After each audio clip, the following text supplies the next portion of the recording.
Hi everyone, I am Arun JULKA. Today in definite integral part 2, we will talk about properties of definite integral.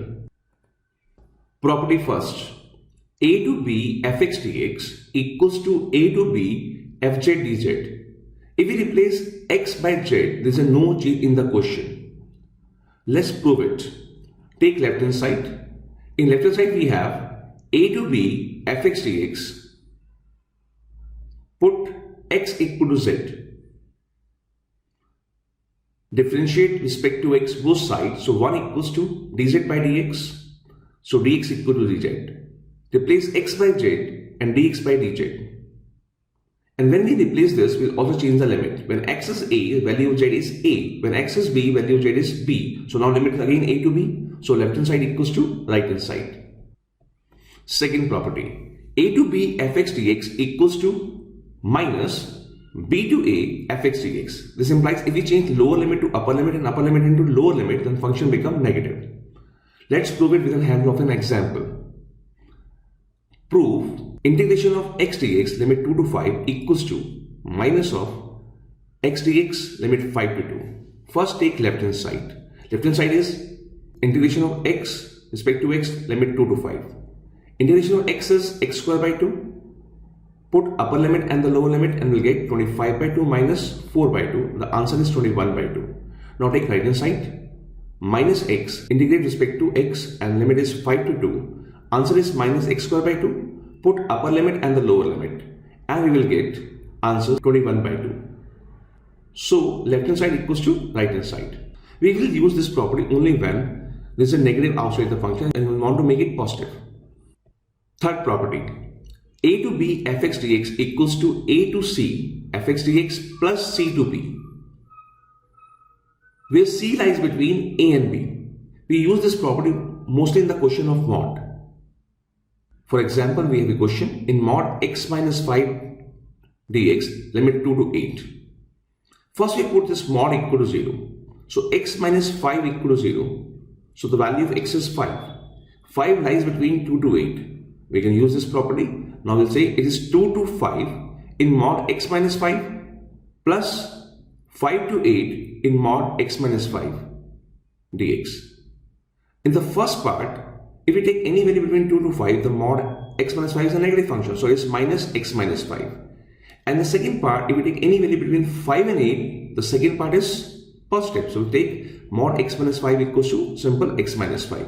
Now integrating the both part, put upper limit minus lower limit and we will get answer of the first part is 9 by 2 and the answer of the second part is again 9 by 2. The whole answer is 9. Next example. Limit 0 to 2 pi in mod sin x. Integrate respect to x. First we put mod sin x equal to 0. When sin x equal to 0, the value of x is 0, pi and 2 pi. But only pi lies between 0 to 2 pi. So now the question is 0 to pi in mod sin x dx plus pi to 2 pi in mod sin x dx. In the first part 0 to pi, in the first two quadrants sin x is positive. And in the second part in pi to 2 pi, in the third and the fourth quadrant, sin x is negative. So it is minus sin x. Now integrating both, we'll get minus cos x limit 0 to pi plus cos x limit pi to 2 pi. Now put upper limit and the lower limit.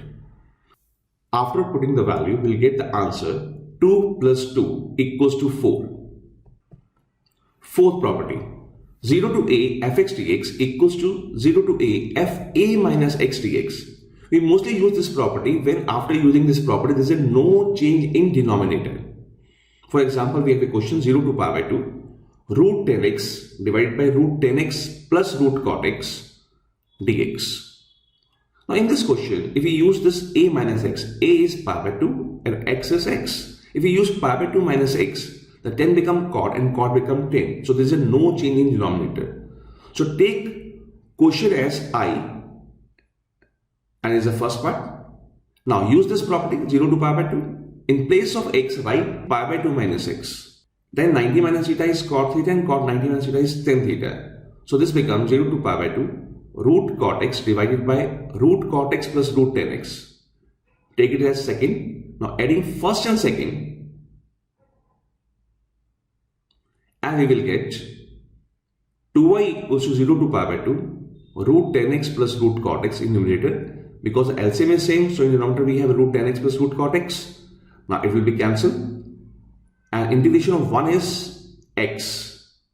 Now put upper limit and the lower limit and we will get 2y equals to pi by 2 minus 0. So I equals to pi by 4. Next example, 0 to pi by 2 log 10x dx. Take this quotient equals to I.